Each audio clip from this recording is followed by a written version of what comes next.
नमस्कार दोस्तों, मैं अर्जुन आपका स्वागत करता हूँ हिस्ट्री बाय अर्जुन के यूट्यूब चैनल में। तो दोस्तों आज की हमारी क्लास है मुगल साम्राज्य की। दोस्तों आज की हमारी क्लास है, तो दोस्तों वीडियो को अंत तक जरूर देखना ताकि सभी क्वेश्चन जो है आपको आसानी से याद हो जाएं। साथ ही दोस्तों अगर आप हमारे चैनल पर पहली बार आएँ तो हमारे चैनल को भी सब्सक्राइब कर लीजिएगा, साथ ही बेल आइकन को प्रेस कर लीजिएगा ताकि हमारे आने वाले वीडियो का नोटिफिकेशन जो है आप तक पहुँचता रहे। तो चलिए दोस्तों वीडियो को स्टार्ट करते हैं। दोस्तों इससे पहले जो है हमने किसको पढ़ा था, इससे पहले हमने बाबर के बारे में जो है इसकी पहली क्लास में बाबर के बारे में पढ़ा था, जो कि मुगल साम्राज्य का संस्थापक था।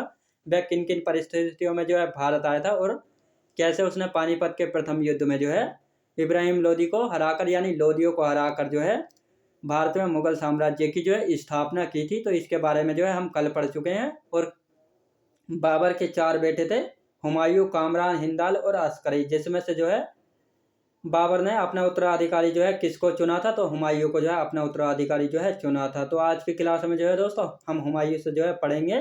तो हुमायूं का शासनकाल जो है दोस्तों 1530 से लेकर 1540 तक रहा था। और 1540 में जो है हुमायूं हार जाता है और 1555 में फिर दोबारा जो है हुमायूं जो है दिल्ली की गद्दी पर आता है। यानी 1540 से और 1555 के बीच जो है यानी 15 वर्षों के लिए जो है बीच में सूर्यवंश जो है आ जाता है। इसके बारे में जो है दोस्तों मुगल साम्राज्य को ख़त्म करने के बारे में जो है सूर्यवंश के बारे में पढ़ेंगे, जो कि एक छोटा सा टॉपिक है, उसको जो है हम कवर कर लेंगे। अब आते हैं दोस्तों हुमायूं का बचपन का नाम क्या था। नसरुद्दीन मोहम्मद खोदमीर जो है किसका नाम था दोस्तों, ये नाम था हुमायूं का, याद रखेंगे। यानी बार बार परीक्षाओं में जो है पूछा गया खोदमीर जो है किसका नाम था, तो हुमायूं का जो है खोदमीर नाम था। जन्म कब हुआ था, 1508 ईस्वी में काबुल में जो है इसका जन्म हुआ था। माता कौन थी, माहम बेगम, याद रखें दोस्तों। हुमायूं का नाम क्या था, बचपन का नाम था नसरुद्दीन मोहम्मद खोदमीर। जन्म हुआ था इसका 1508 में जो है काबुल में इसका जन्म हुआ था। और माता थी इसकी माहम बेगम, इसकी माता थी। अब आते हैं दोस्तों गद्दी पर बैठने से पहले, यानी गद्दी पर बैठने से पहले जो है बदख्शां का सूबेदार था, याद रखेंगे। यानी हुमायूं जो है दिल्ली की गद्दी पर बैठने से पहले जो है कहाँ का सूबेदार था, तो बदख्शां का जो है सूबेदार था, जो कि कहाँ पर पड़ता था, अफगानिस्तान में पड़ता था। और यहाँ की सूबेदारी किसने देखी थी, तो हुमायूं ने यहाँ की सूबेदारी देखी थी। यानी दिल्ली की गद्दी पर बैठने से पहले बदख्शां का जो है सूबेदार था हुमायूं। राज्याभिषेक दोस्तों, राज्याभिषेक जो है इसका 1530 में जो है राज्याभिषेक जो है किया गया था। कहाँ पर इसका राज्याभिषेक हुआ था, आगरा में जो है हुमायूं का राज्याभिषेक हुआ था 1530 में।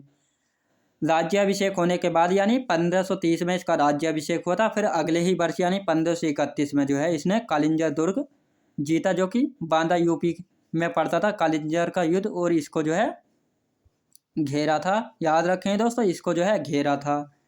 कालिंजर का युद्ध जो है दोस्तों किसके अधीन था, प्रताप रुद्र देव के जो है अधीन था। यानी कालिंजर दुर्ग किसके अंडर में था, तो प्रताप रुद्र देव के जो है अंडर में था। दोस्तों यहाँ पर जो है इसको जीत नहीं सका, तो यहाँ पर जो है एक संधि हुई थी, याद रखें दोस्तों, यहाँ पर जो है संधि हुई थी। और प्रताप रुद्र देव ने जो है दिल्ली की तख्त के अधीन रहने के लिए जो है स्वीकार कर लिया था और कहा था कि मैं जो है दिल्ली के तख्त के यानी दिल्ली के गद्दी के अधीन जो है रहना स्वीकार करता हूँ। इसीलिए जो है कालिंजर दुर्ग जो है इसके लिए जो है एक संधि हुई थी। किस किस के बीच हुई थी दोस्तों, हुमायूं और प्रताप रुद्रदेव के बीच जो है एक संधि हुई थी। अब इसके बाद आता है दोस्तों अगले ही वर्ष यानी 1532 में जो है दोहरिया का युद्ध हुआ था, याद रखें दोस्तों। 1532 में जो है दोहरिया का युद्ध यानी देवरिया का जो है युद्ध जीता था, जो कि हुमायूं वर्सेज महमूद लोदी और शेरशाह सूरी को जो है हराया था। याद रखें दोस्तों, शेरशाह सूरी जो है मुख्य रूप से जो है इस युद्ध में शामिल नहीं था, लेकिन इसने महमूद लोदी का जो है साथ दिया था, किसको हराने के लिए, हुमायूं को हराने के लिए, याद रखेंगे। यानी 1532 में जो है दोहरिया, जिसको देवरिया के नाम से जानते हैं, तो इस युद्ध को जो है जीता था हुमायूं ने जीता था, जो हुमायूं और महमूद लोदी के जो है बीच हुआ था, याद रखेंगे दोस्तों। अब 1532 में ही जो है दोस्तों यानी दोहरिया युद्ध के जीतने के बाद जो है इसने चुनार का किले को जो है घेरा था, याद रखें दोस्तों। चुनार का किला जो है घेरा था। चुनार का किला कहाँ पर था, मिर्ज़ापुर में था, याद रखें दोस्तों, मिर्ज़ापुर में था। यानी अब बांदा के बाद जो है आगे की ओर बढ़ रहा है, यानी मिर्ज़ापुर की तरफ जो है या बढ़ गया, और वहाँ पर जो है चुनार का किला जो है घेरा था। अब चुनार का किला जो है दोस्तों किसके अधीन था, चुनार का किला जो है शेरशाह सूरी के अधीन था, शेरशाह सूरी के अधीन था, शेरशाह सूरी के अधीन था चुनार का किला। लेकिन हुमायूं ने जो है दोस्तों इस किले को जो है 4 महीने तक जो है घेरे हुए था, लेकिन कोई भी परिणाम जो है नहीं निकला था। तो इसी कारण जो है हिंदू बेग के जो है माध्यम से संधि हुई थी। याद रखें दोस्तों, हिंदू बेग के माध्यम से जो है संधि हुई थी। अब हिंदू बेग जो है किसका सेनापति था? हिंदू बेग जो है हुमायूं का सेनापति था। तो इसके माध्यम से जो है संधि हुई थी चुनार के किले की, और शेरशाह सूरी ने जो है दोस्तों स्वीकार कर लिया था दिल्ली की गद्दी के अधीन रहने के लिए। याद रखेंगे। अब आते हैं दोस्तों 1533 में। 1533 में जो है इसने दीनपना पुस्तकालय की स्थापना की थी दिल्ली में। 1533 ईस्वी में जो है दीनपना पुस्तकालय की स्थापना की थी दिल्ली में। 1539 में बंगाल दोस्तों, 1539 में जो है यह बंगाल, जिसको जो है दोस्तों प्राचीन काल में जो है गौड़ प्रदेश के नाम से जो है जाना जाता था, बंगाल को जीतकर जो है उसका नाम जन्नताबाद जो है कर दिया था। याद रखेंगे दोस्तों। यानी जब यह 1539 में जो है बंगाल अभियान पर गया था, तो इसने बंगाल को जो है जीतकर उसका नाम जो है जन्नताबाद जो है कर दिया था। जब यह बंगाल गया था तो दिल्ली का नियंत्रण जो है किसको दे गया था? 1539 में हुमायूं जब बंगाल अभियान पर गया था, तो उसकी बंगाल अभियान पर जाने के बाद जो है इसने दिल्ली का नियंत्रण यानी दिल्ली की रेख देख जो है किसको सौंप गया था? तो शेख बहलोल को जो है दिल्ली की गद्दी जो है सौंप गया था कि इसका नियंत्रण जो है तुम देखो जब तक मैं बंगाल अभियान से जो है लौट कर नहीं आता हूँ।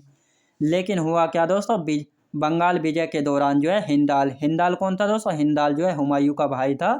तो इसने जो है शेख बहलोल की हत्या करके, यानी हिंदाल ने शेख बहलोल की हत्या करके जो है खुद को दिल्ली का सम्राट घोषित कर लिया था कि कोई हुमायूं जो है दिल्ली का शासक नहीं है, बल्कि मैं जो हूँ दिल्ली का शासक हूँ। यानी हिंदाल ने जो है शेख बहलोल की हत्या करके जो है स्वयं को जो है दिल्ली का सम्राट जो है घोषित कर लिया था। अब जैसे ही ये बात खबर हुमायूं को लगी कि हिंदाल ने जो है शेख बहलोल की हत्या करके जो है स्वयं दिल्ली पर जो है अपना नियंत्रण यानी अपना अधिकार जो है कर लिया था। अब उधर से जो है वापसी में जब उसको पता लगा हुमायूं को, तो बंगाल से भाजा कि यार इस बंगाल के चक्कर में जो है दिल्ली हाथ से गई। जब ये भाजा तो इससे जो है रास्ते में एक भूल हुई। अब भूल क्या हुई दोस्तों? यानी यह जो है जीटी रोड से जो है आने लगा। जीटी रोड से आने लगा तो जीटी रोड से क्या हुआ दोस्तों? जीटी रोड पर जो है लोदियों का और अफगानों का जो है नियंत्रण था। यानी लोदियों को किसने हराया था? बाबर ने जो है हराया था। और इसके पूर्व लोदियों के पूर्वज कहाँ बच गए थे? तो जीटी रोड के जो है करीब बच गए थे, यानी बिहार में जो है बस गए थे। तो इसी रास्ते से जब आ रहा था तो इसी बात का जो है लोदियों ने फ़ायदा उठाया, और इसी को यहीं पर हुआ था दोस्तों फिर चौसा का युद्ध। यानी दिल्ली से वापस आते समय जो है दिल्ली चौसा का युद्ध जो है हुआ था। चौसा कहाँ पर था दोस्तों? चौसा जो है बिहार में जो है पड़ता था। 1539 में जो है चौसा का युद्ध हुआ था। यह किस किस के बीच हुआ था दोस्तों? यह हुआ था दोस्तों हुमायूं और शेरशाह सूरी के बीच जो है हुआ था दोस्तों। साथ ही शेरशाह सूरी भी जो है अफगानों के साथ जो है मिल गया था। याद रखेंगे। अब हुआ क्या था दोस्तों? चौसा का युद्ध जो है हुमायूं वर्सेस शेरशाह सूरी के बीच जो है हुआ था। इसमें जो है हुमायूं जो है हार गया था। याद रखें दोस्तों, हुमायूं जो है बुरी तरह हारा था और अपनी जान बचाकर जो है करमनासा नदी में जो है कूद गया था। एक व्यक्ति निजाम भिश्ती ने जो है इसकी जान बचाई थी। याद रखें दोस्तों। यानी जब हुमायूं चौसा के युद्ध में जो है बुरी तरह घायल होकर जो है अपनी जान बचाने के लिए जो है करमनासा नदी में जो है कूद गया था, और एक व्यक्ति था निजाम भिश्ती, इसने जो है इसकी जान जो है बचाई थी। अब जैसे ही निजाम भिश्ती ने इसकी जान बचाई थी, तो इसको हुमायूं को जो है होश आया, और इसने कहा कि भैया अगर मैं दिल्ली की गद्दी पर दोबारा आता हूँ तो एक दिन के लिए जो है तुमको भी जो है मैं राजा जो है बनाऊंगा। अब जैसे ही जो है अब दिल्ली की गद्दी पर आता है दोस्तों हुमायूं जो है दोबारा 1555 में जो है दोबारा दिल्ली की गद्दी पर आता है, और इसको जो है यानी निजाम भिश्ती को जो है एक दिन के लिए जो है दिल्ली की गद्दी पर जो है शासन यानी राजा जो है घोषित करता है।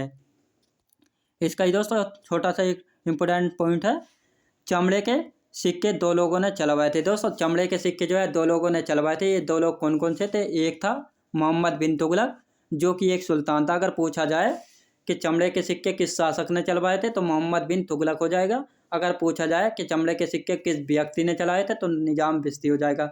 यानी सुल्तान मोहम्मद बिन तुगलक जो है साधारण व्यक्ति नहीं था, बल्कि एक शासक जो है रहा था। याद रखें दोस्तों, शासक रहा था, और निजाम भिश्ती जो है एक साधारण व्यक्ति था। याद रखेंगे। अब आते हैं दोस्तों 1540, यानी 1540 में जो है 1539 में दोस्तों चौसा का युद्ध हुआ था। जब यह चौसा का युद्ध के बाद जो है फिर 1 साल के बाद यानी 1540 में जो है कन्नौज में जो है बिलग्राम का युद्ध जो है हुआ था। यानी हुमायूं ने जो है दोबारा शेरशाह सूरी के खिलाफ जो है 1540 में जो है युद्ध हुआ था, जो कि कन्नौज बिलग्राम में जो है हुआ था। लेकिन हुमायूं जो है इस युद्ध में भी जो है हार गया था और शेरशाह सूरी जो है जीता और दिल्ली पर जो है सेकंड अफगान वंश यानी सूरी साम्राज्य जो है आ गया था। याद रखेंगे।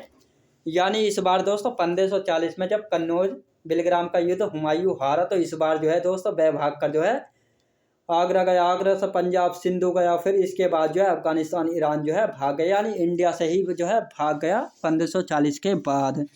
अब शेरशाह सूरी जीत गया दोस्तों 1540 का युद्ध। इसके बाद जो है दिल्ली पर सेकंड अफगान वंश यानी सूरी साम्राज्य की जो है स्थापना की थी शेरशाह सूरी ने। अब दोस्तों ये तो हो गया दोस्तों सेकंड अफगान वंश। तो पहला अफगान वंश कौन था? तो पहला था लोधी वंश को जो है पहला अफगान वंश जो है कहा गया है। याद रखेंगे। अब आता है दोस्तों हुमायूं जो आगरा से पंजाब और पंजाब से जो है सिंधु भागे और सिंधु के बाद जो है भागता भागता अफगानिस्तान और ईरान जो है भाग गया। याद रखेंगे।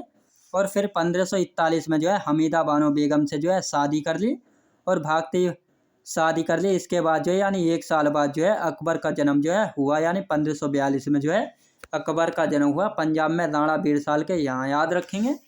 यानी अकबर का जन्म कहाँ पर हुआ था दोस्तों? पंजाब में हुआ था, राणा बीरसाल के जहाँ जो है अकबर का जन्म हुआ था 1542 में जो है इसका जन्म हुआ था। यहाँ पर जो है हुमायूं जो है कुछ दिन जो है इनके यहाँ जो है रुका था और यहीं पर जो है अकबर का जो है जन्म हुआ था।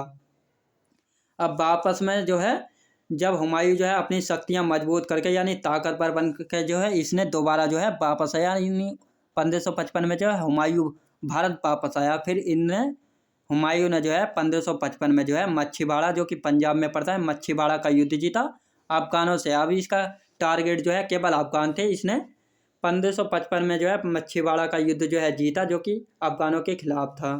फिर 1555 में जो है 1555 में सरहिंद का युद्ध जीता। याद रखें दोस्तों, सरहिंद का युद्ध जीता। सरहिंद का युद्ध किसके खिलाफ था दोस्तों? सरहिंद का युद्ध जो है हुमायूं वर्सेस सिकंदर शाह सूरी के बीच हुआ था। सिकंदर शाह सूरी यानी सूरी वंश का जो है अंतिम शासक था, यानी सूरी वंश का संस्थापक कौन था?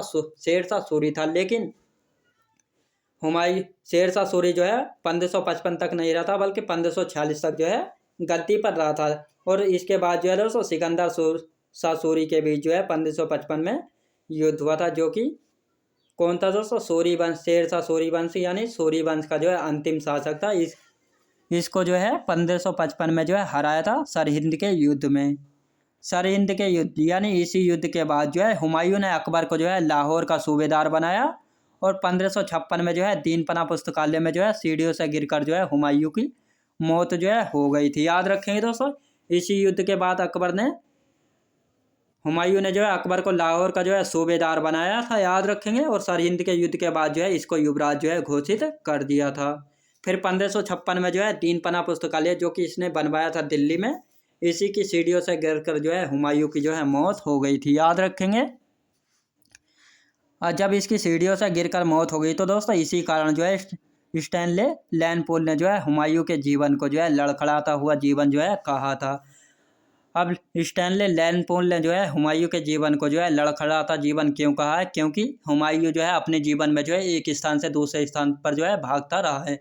यानी हुमायूं जो है जब कहीं जाता था तो कहीं और जो है गड़बड़ हो जाती है। इस प्रकार जो है एक स्थान से जो है एक दूसरे स्थान पर जो है भागता रहा था। याद रखेंगे।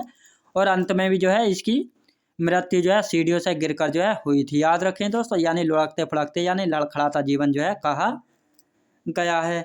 अब हुमायूं के ऊपर जो है हुमायूं नामा की रचना जो है किसने की थी? गुलबदन बेगम ने जो है हुमायूं नामा की जो है रचना की थी, जो कि इसकी चचेरी बहन यानी सौतेली बहन थी। हुमायूं का मकबरा दोस्तों, हुमायूं का मकबरा कहाँ पर है? दिल्ली में जो है हुमायूं का मकबरा। याद रखेंगे।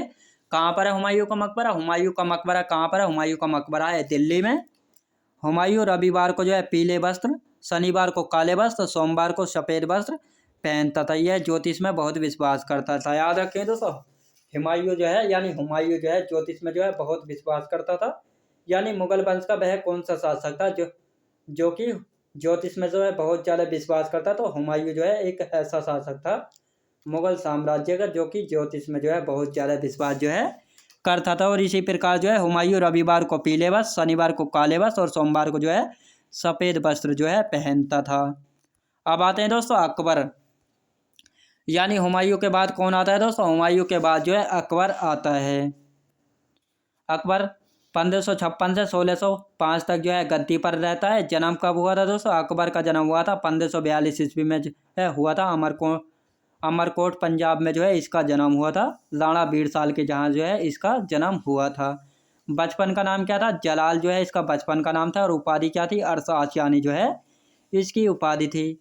मुगल काल में जो है सबसे लंबा शासनकाल रहा है, यानी 49 वर्षों का। याद रखें दोस्तों, मुगल काल में जो है सबसे लंबा शासनकाल किसका रहा है? तो अकबर का शासनकाल रहा है। मुगल काल में सबसे लंबा यानी 49 वर्षों तक जो है शासन किया था अकबर ने मुगल काल में। इसका शासनकाल जो है दोस्तों 1556 से लेकर 1605 ईस्वी तक जो है इसका शासनकाल जो है रहा था। याद रखेंगे। माता कौन थी? हमीदा बानो बेगम जो है इसकी माता थी। और इनको जो है मरियम मकामी की जो है इनको उपाधि यानी टाइटल जो है दिया गया था मरियम मकानी। पालन पोषण दोस्तों, अब आते हैं पालन पोषण, यानी अकबर का जो है पालन पोषण किसने किया था? पालन पोषण किया था सुल्तान बेगम ने किया था, जो कि अस्करी की पत्नी थी। अस्करी कौन था? हुमायूं का भाई था, यानी अकबर का जो है चाचा था अस्करी। तो इसकी पत्नी सुल्तान बेगम ने जो है इसका पालन पोषण किया था। बाबर की बहन, बाबर कौन था दोस्तों? बाबर अकबर का दादा था, यानी दादा की बहन थी खानजरा बेगम। तो अकबर का पालन पोषण करने में जो है इन दोनों का जो है बहुत ज़्यादा जो है योगदान रहा है, सुल्तान बेगम और खानजरा बेगम का। याद रखेंगे। धायमा कौन थी? धायमा अनगा थी दोस्तों। धायमा क्या होता है? यानी ये किराए की माँ होती है धायमा, जिसको जो है दूध पिलाने के लिए जो है अपॉइंट किया जाता है, यानी बच्चे को जो है दूध पिलाने के लिए जो है अपॉइंट किया जाता है, उसी को जो है धायमा जो है कहा जाता है। अकबर की धायमा कौन थी? अनगा थी। तो ये धायमा जो है प्रमुख धायमा थी, और अन्य धायमा जो है बहुत सारी थी, लेकिन प्रमुख की बात की जाए तो अनगा जो है एक प्रमुख धायमा थी, जिसने जो है अकबर को दूध पिलाया था, यानी अकबर को दूध पिलाने के लिए जो है अपॉइंट की गई थी। याद रखेंगे। अकबर ने पहली शादी दोस्तों, अकबर ने जो है पहली शादी कब की थी? 1551 में दोस्तों। 1551 में जो है अकबर ने शादी की थी रुकैया बेगम से। रुकैया बेगम कौन थी? रुकैया बेगम जो है इसके चाचा की लड़की थी, यानी 9 वर्षों में। अकबर का जन्म को कब हुआ था? 1542 में जो है इसका जन्म हुआ था। और 1551 में जो है इसने जो है अपनी पहली शादी की थी, यानी मात्र 9 वर्ष की उम्र में जो है अकबर ने अपनी पहली शादी की थी रुकैया बानो बेगम से, जो कि इसके चाचा की लड़की थी। और 1555 के सरिंद के युद्ध में जो है इसको युवराज जो है घोषित किया गया था, यानी 1555 के युद्ध में इसको युवराज जो है घोषित किया था। याद रखेंगे। तो दोस्तों मैं उम्मीद करता हूँ आपको वीडियो क्वालिटी कंटेंट वगैरह सभी कुछ आपको पसंद आया होगा। पसंद आया तो लाइक शेयर और सब्सक्राइब करना बिल्कुल भी ना भूले। साथ ही दोस्तों अगर आप हमारे चैनल पर पहली बार आएँ तो हमारे चैनल को भी सब्सक्राइब कर लीजिएगा, साथ ही बेल आइकन को प्रेस कर लीजिएगा, ताकि हमारे आने वाले वीडियो का नोटिफिकेशन जो है आप तक पहुँचता रहे। तो चलिए दोस्तों मिलते हैं नेक्स्ट वीडियोज़ में।